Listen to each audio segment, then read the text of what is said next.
કેમ છો બધા? મજામાં? આપણે ધોરણ 10 વિજ્ઞાનની અંદર ગઈ વખતે બીજો પાઠ એસિડ બેઝ અને ક્ષારની સમૃદ્ધિ પૂરી કરી. હવે આપણે તો આગળ વિજ્ઞાનની અંદર 12મો પાઠ છે વિદ્યુત. બરોબર? પરીક્ષાની દ્રષ્ટિએ ખૂબ જ મહત્વનું લેસન છે, જેના 4 માર્ક્સ 6 માર્કના જે પોલ પ્રશ્નો પેપરની અંદર પૂછાય છે. બની શકે એબીસીડી વિભાગની અંદર પૂછાય, પરંતુ કુલ 6 માર્કના લેસન છે. તો પાઠનું નામ જ આપ્યું છે વિદ્યુત, જેને અંગ્રેજીમાં આપણે ઇલેક્ટ્રિસિટી કહીએ છીએ. હવે ઇલેક્ટ્રિસિટીનો ઉપયોગ તમે ક્યાં જોયેલો છે? તો સામાન્ય રીતે તમે કહેશો કે અમારા ઘરોમાં ઇલેક્ટ્રિસિટીનો યુઝ થાય છે, પપ્પા ઓફિસે જાય છે, બરોબર, ત્યાં ઇલેક્ટ્રિસિટીનો ઉપયોગ થાય છે, સ્કૂલમાં અમે આવીએ છીએ ત્યાં પણ ઇલેક્ટ્રિસિટીનો ઉપયોગ થાય છે. એટલે મોટા ભાગની જે જગ્યાઓ છે ત્યાં ઇલેક્ટ્રિસિટી એટલે વિદ્યુતનો ઉપયોગ થાય છે. બરાબર? તો વિદ્યુત એ ઇલેક્ટ્રોનનો શું છે? પ્રવાહ છે. આપણે જાણીએ છીએ કે વાહક તારમાંથી વિદ્યુત પ્રવાહનું વહન થાય છે. શું વાહક તાર તરીકે આપણે શેનો ઉપયોગ કરીએ છીએ? તાંબાના તારનો. તાંબાના તારની અંદર મુખ્ય ઇલેક્ટ્રોન ઘણા પ્રમાણમાં હોય છે, જેનો આપણે ઉપયોગ કરીએ છીએ, જેનાથી વિદ્યુત પ્રવાહ આપણે મેળવીએ છીએ. હવે એનો ઉપયોગ ક્યાં થાય છે? તો ઘરોમાં, હોસ્પિટલમાં, સ્કૂલમાં તેમજ ઘણી જગ્યાએ વિદ્યુતનો ઉપયોગ થાય છે. જો એક દિવસ માટે એટલે 24 કલાક માટે આપણા ઘરે વિદ્યુત ના હોય તો આપણી જે પરિસ્થિતિ છે એ ખરાબ થઈ જાય છે, કારણ કે આપણે વિદ્યુત સાથે રહેવા ટેવાઈ ગયેલા છીએ. આપણને ઇલેક્ટ્રિસિટી વગર ચાલતું નથી. હવે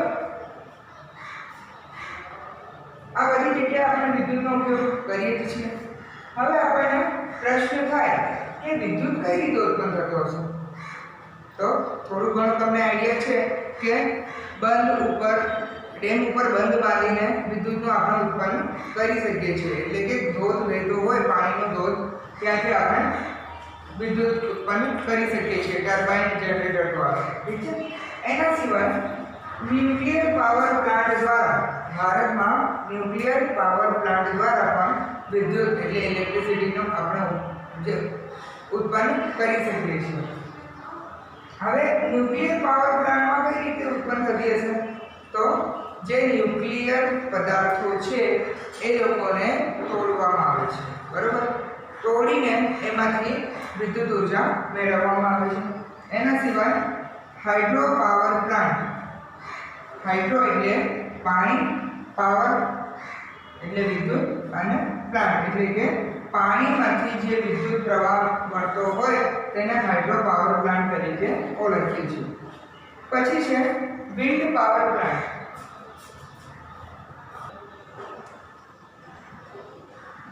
એના સિવાય વિન્ડ પાવર પ્લાન્ટ એટલે પવન ઉર્જા. વિન્ડ એટલે પવન, તો પવનનો ઉપયોગ કરીને પણ વિદ્યુત ઉર્જા મેળવી શકાય છે. અને આના વિશે તમે આગળના ધોરણમાં ભણી ગયા હશો. પવન ઉર્જા, પવન ચક્કી. બરાબર? પવન ચક્કી જ્યાં એવા વિસ્તારો કે જ્યાં 16 કિલોમીટર પ્રતિ કલાક થી વધુ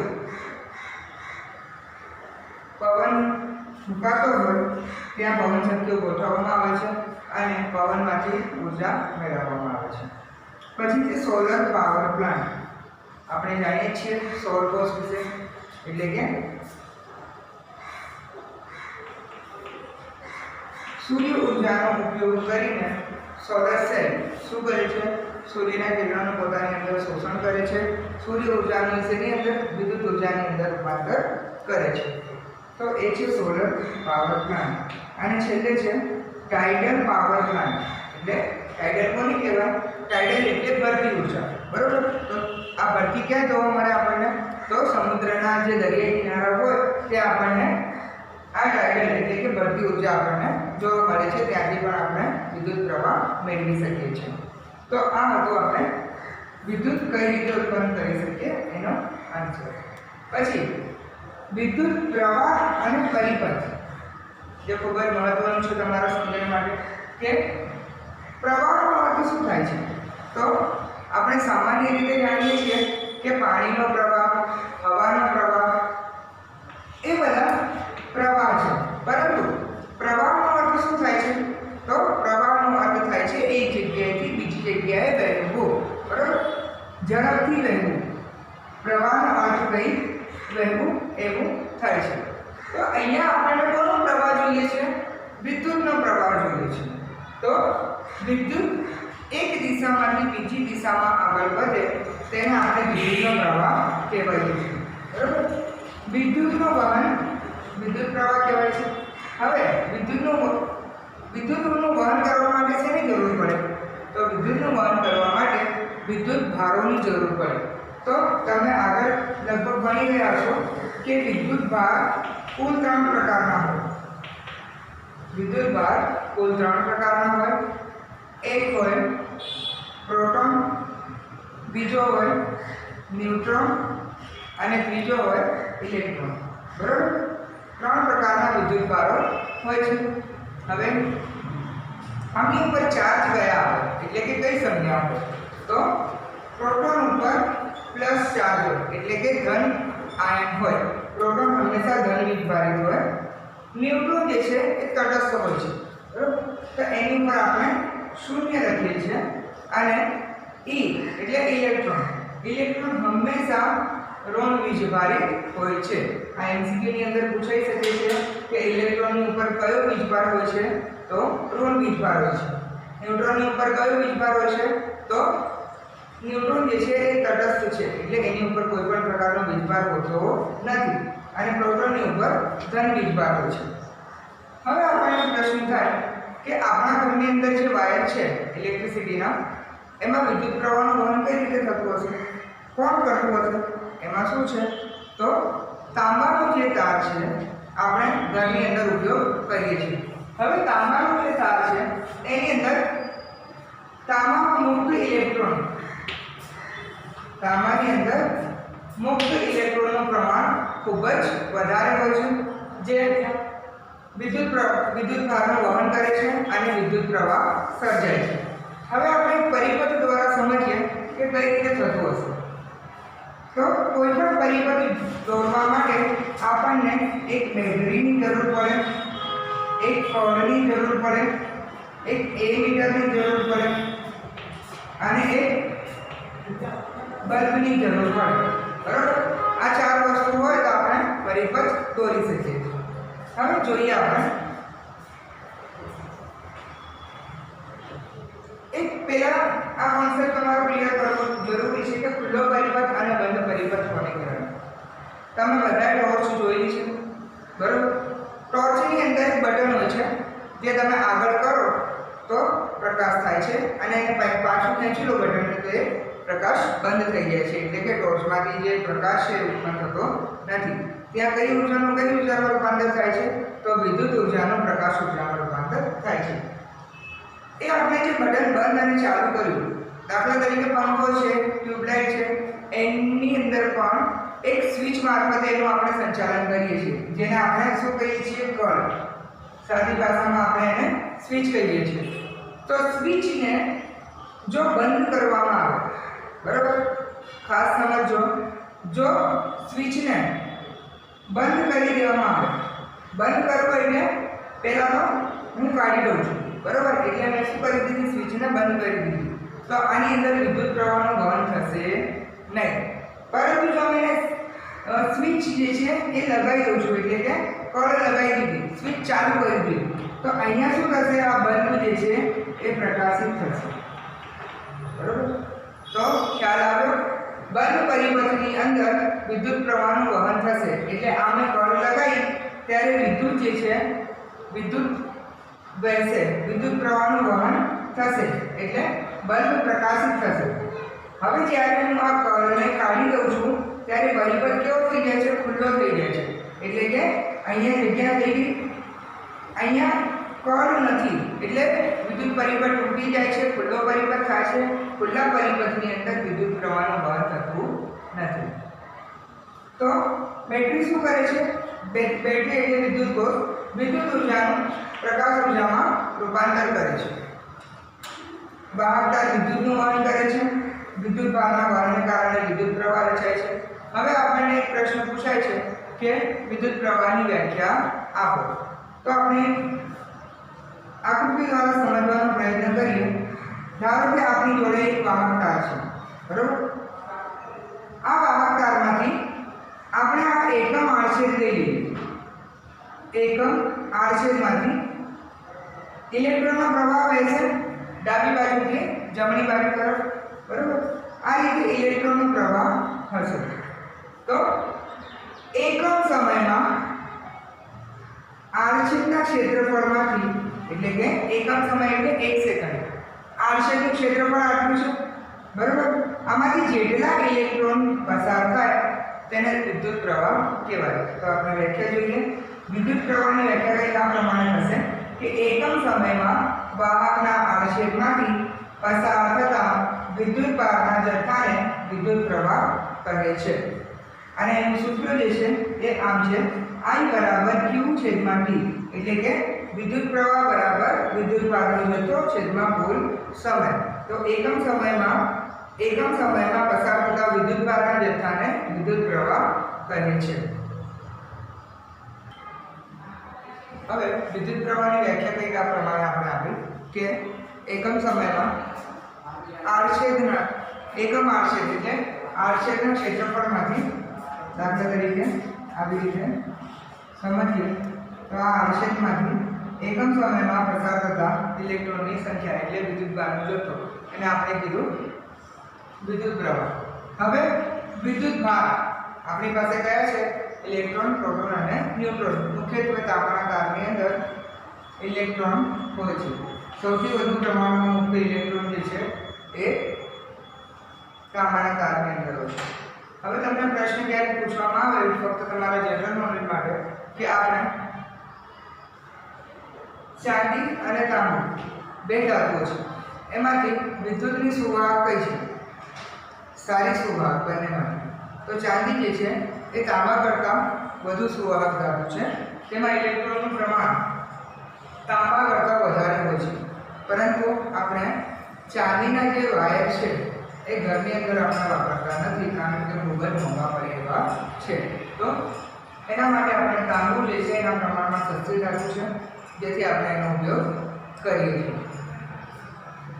ઇલેક્ટ્રોન જે છે, એક ઇલેક્ટ્રોન પરનો વિદ્યુત ભાર જે છે 1.6 × 10⁻⁹ કુલમ છે, પણ એ કેવું છે?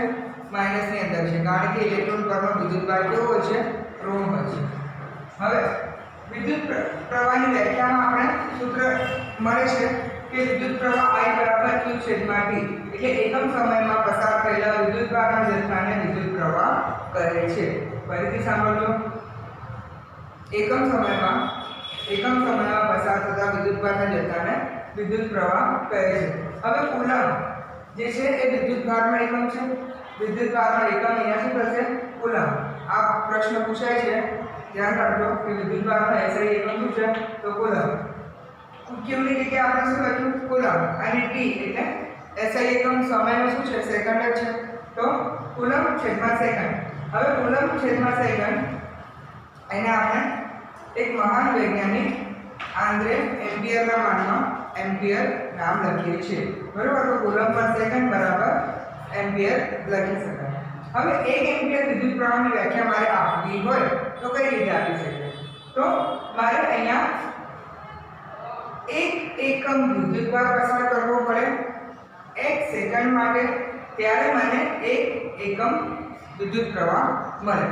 તો વ્યાખ્યા કંઈક આ પ્રમાણે થશે કે એકમ સમયમાં એકમ વિદ્યુત ભારનો જથ્થો પસાર કરતા મળતા વિદ્યુત પ્રવાહને 1 એમ્પિયર વિદ્યુત પ્રવાહ તરીકે ઓળખીએ છીએ। એટલે કે આપણો I બરાબર શું મળશે? 1। ક્યારે મળશે? જ્યારે Q એટલે વિદ્યુત ભારનો જથ્થો 1 થશે અને T બરાબર 1 સેકન્ડ માટે હશે, તો આપણને 1 એમ્પિયર વિદ્યુત પ્રવાહ મળશે।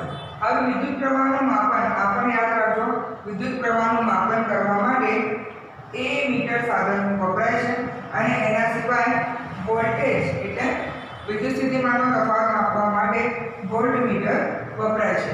એ મીટરની સંજ્ઞા કંઈક આ પ્રમાણે છે, એ લખેલું હશે એટલે તમને ખબર પડી જશે કે આ એ મીટરની નિશાની છે. આ એ મીટર જે છે એ વિદ્યુત પ્રવાહનું માપન કરે છે અને વોલ્ટ મીટરની સંજ્ઞા કંઈક આ પ્રમાણે છે જેની અંદર V લખેલું છે. બરાબર, આ પ્લસ માઇનસ. બરાબર, આ V એટલે વોલ્ટ મીટર અને A એટલે એ મીટર. આ વિદ્યુત પ્રવાહનું માપન કરે અને આ વોલ્ટેજનું માપન કરે છે. હવે આપણે આગળનો મુદ્દો વિદ્યુત સ્થિતિમાન અને વિદ્યુત સ્થિતિમાનનો તફાવત જોઈએ. તો એક સિમ્પલ ઉદાહરણ આપું કે તમારા ઘરની ઉપરની જે ટાંકી છે, પાણીની જે ટાંકી છે, તો એની અંદર તમે પાણી ભરી લીધું છે અને નીચેનો નળ બંધ છે. ક્યાં સુધી પાણી નહીં ઉતરે? જ્યાં સુધી તમે એ નળ ખોલશો નહીં ત્યાં સુધી. હવે સપોઝ તમે નળ ખોલ્યું, એ પાણી નીચે આવે છે, તો એમાં કયો બળ લાગે છે? તો ગુરુત્વાકર્ષણ બળ. બરાબર, તો ગુરુત્વાકર્ષણ બળને કારણે પાણી જે છે એ ઉપરથી નીચેની તરફ આવે છે. એટલે કે શું થયું છે? તો વિદ્યુત એટલે કે અહીંયા પ્રવાહનો તફાવત થયો છે. ઉપર વધારે પાણી છે અને નીચે પાણી નથી. તો તફાવતને કારણે પાણીનો પ્રવાહ રચાય છે. તેવી જ રીતે વિદ્યુત પ્રવાહ રચાવવા માટે વિદ્યુત ભારનો જે તફાવત છે એ હોવો જરૂરી છે. વધારે વિદ્યુત ભારથી ઓછા વિદ્યુત ભાર તરફ જે છે એ પ્રવાહનું વહન થતું હોય છે. તો આપણે જોઈએ વિદ્યુત સ્થિતિમાન અને વિદ્યુત સ્થિતિમાનનો તફાવત. મુખ્યત્વે તફાવત સર્જાવવો જરૂરી છે. જ્યાં સુધી તફાવત નહીં સર્જાય ત્યાં સુધી જે છે વિદ્યુત પ્રવાહનું વહન થશે નહીં. તો આપણે વિદ્યુત સ્થિતિમાનની વ્યાખ્યા જોઈએ તો અનંત અંતરેથી એકમ ઘન વિદ્યુત ભારને વિદ્યુત ક્ષેત્રના કોઈ બિંદુ સુધી લાવવા માટે વિદ્યુત ક્ષેત્રના સ્થિત વિદ્યુત બળ વિરુદ્ધ જે સ્થિત વિદ્યુત બળ છે એના વિરુદ્ધમાં જે કાર્ય કરવું પડતું હોય, કરવા પડતા કાર્યને તે બિંદુ આગળનું શું કહે છે? વિદ્યુત સ્થિતિમાન કહે છે. હવે વિદ્યુત સ્થિતિમાન અને વિદ્યુત સ્થિતિમાનનો તફાવતનો SI એકમ એટલે બંનેનો SI એકમ શું છે? જૂલ પર કુલમ. અને શું વંચાશે? જૂલ પ્રતિ કુલમ કાં તો જૂલ પર કુલમ બી તમે વાંચી શકો છો. અથવા એક વૈજ્ઞાનિક છે જેનું નામ વોલ્ટ છે, એમના માનમાં આ વોલ્ટ સંજ્ઞા એને આપવામાં આવેલી છે. હવે વોલ્ટ વિશે સમજૂતી મેળવીએ તો એક કુલમ, આ શું લખ્યું છે? C એટલે કુલમ. એક કુલમ ધન વિદ્યુત ભારને વિદ્યુત ક્ષેત્રના કોઈ એક બિંદુથી બીજા બિંદુ સુધી લઈ જવા માટે 1 જૂલ કાર્ય કરવું પડતું હોય તો તે બે બિંદુ વચ્ચેનો વિદ્યુત સ્થિતિમાનનો તફાવત કેટલો કહેવાય? 1 વોલ્ટ કહેવાશે. હવે એકમ 1 વોલ્ટની વ્યાખ્યાનું સૂત્ર આ રીતે લખી શકો છો કે 1 વોલ્ટ બરાબર 1 જૂલ છેદમાં 1 કુલમ. તો આપણને આ મળશે 1 જૂલ પ્રતિ કુલમ, જેને આપણે શું કહીએ છીએ? વોલ્ટ પણ કહીએ છીએ. હવે આપણે થોડુંક આગળ જોઈએ. હવે આપણે વિદ્યુત પરિપથની અંદર વપરાતી કેટલીક સંજ્ઞાઓ જોઈએ જે 1 માર્કની અંદર કમ્પલસરી પૂછાય છે. તો બની શકે કે સંજ્ઞાઓ આપેલી હોય, તમારે એનું નામ લખવાનું હોય, કાં તો નામ આપેલું હોય એના ઉપરથી તમારે સંજ્ઞા એની દોરવાની હોય. તો વિદ્યુત કોષની સંજ્ઞા આ રીતે છે. એટલે 1 પ્લસ અને 1 માઇનસ આ ભાગ દર્શાવવો જરૂરી છે. જો એક વિદ્યુત કોષ એટલે બેટરી હોય તો બેટરીને વિદ્યુત કોષ પણ કહેવામાં આવે છે. હવે બેટરી અથવા વિદ્યુત કોષોનું સંયોજન એટલે બેટરીઓ જે છે એ શ્રેણીમાં જોડેલી હોય. એટલે અહીંયા કેટલી બેટરીઓ છે? ધ્યાનથી જોશો તો 1 2 3 બેટરીઓ જે છે એ શ્રેણીમાં જોડેલી છે. તો વિદ્યુત કોષોનું શું છે? આ સંયોજન છે. આ જે છે એ ખુલ્લી કળ છે. તમે ધ્યાનથી જોજો આ બંનેની અંદર, તો આની અંદર ટપકું નથી એટલે કે કળ લગાડેલી નથી. તો આને કહેવાય છે ખુલ્લી કળ એટલે ખુલ્લી સ્વિચ, અને આની અંદર ટપકું છે એટલે આ બંધ સ્વિચ છે. બરાબર. તારનું જોડાણ એટલે કે કોઈ બે તાર વચ્ચેનું જે જોડાણ છે એ આ રીતે દર્શાવાય છે. જોડાણ વગર એકબીજાને પસાર થતા તાર એટલે કે આ એક તાર છે અને એના ઉપરથી એક ઓવરલેપ થઈને બીજો તાર જાય છે. હવે વિદ્યુત બલ્બ જે છે એ પરિપથમાં જોઈએ એ પ્રમાણે આવી સંજ્ઞા છે. એટલે વિદ્યુત બલ્બ આ રીતે દોરાય છે. R અવરોધ ધરાવતો અવરોધક, આ અવરોધની સંજ્ઞા આ છે. ખાસ તૈયાર કરજો, આ બની શકે કે પૂછાઈ શકે છે અવરોધની સંજ્ઞા. અને ચલિત અવરોધ અને ચલિત અવરોધની અંદર ફરક એટલો જ છે, બંને આકૃતિ સેમ જ છે, પરંતુ આ જે છે આ એક એરો બતાવવાથી ચલિત અવરોધ બની જાય છે. એ મીટરની સંજ્ઞા આ છે, પ્લસ માઇનસ વર્તુળ કરીને એ, બરાબર. આ એ મીટર દર્શાવે છે અને વોલ્ટ મીટર વી છે, બરાબર. હવે આજના લેક્ચરમાં આપણે આટલું રાખીએ. આગળ આપણે અભ્યાસ પછી કરીશું. ધન્યવાદ.